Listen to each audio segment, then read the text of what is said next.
नाप्या आसीदन्तरिक्षं शेष्णोद्यौ समावर्तत पव्याम्बो व्यक्तिशत्रोत्रा तथा लोकाम् आकल्पयन् सप्तास्या आसन् परिधयत्रिः सप्त समिधः कृताः देवाय विष्णुप्रचोदयात् हिरण्यवर्णाम् हरिणीम् सुवर्णरजतस्रजाम् चन्द्राम् हिरण्मयीम् लक्ष्मीम् जातवेदो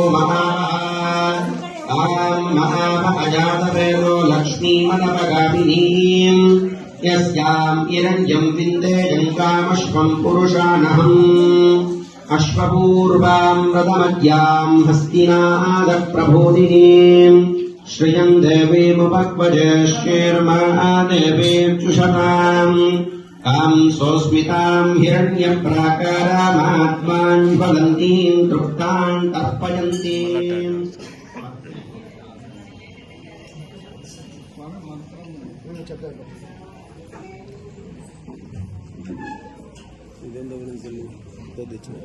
కొత్తది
తరువాత పరాసములు ఇవన్నీ అయిపోయిన తర్వాత ఇప్పుడు కలసములతో స్వామివారికి అభిషేకం చేస్తాం. ఇవి శుద్ధ జలం ఒక రకంగా, అవి అయిపోయిన తర్వాత స్వామివారికి చేసేటువంటి ఈ అష్టోత్తర కలస స్నాన అంటే అష్టోత్తరం ఎందుకు పెట్టారు? 9 సంఖ్య పూర్ణ సంఖ్య, 10 అంటాం కదా, పక్కన సొంత ఉంది పరిగిరాలు. అందువల్ల మరి 8 ఎందుకు పెట్టారు? 8 జయ సంఖ్య. అందుకే భగవద్గీతకు 18 అధ్యాయాలు ఉన్నాయి.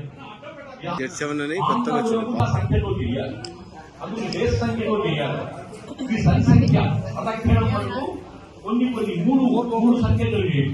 ఎందుకంటే సత్వగుణం, అదే విధంగా రజోగుణం, తమోగుణం, ఈ 3 పోతాయి. అందువల్ల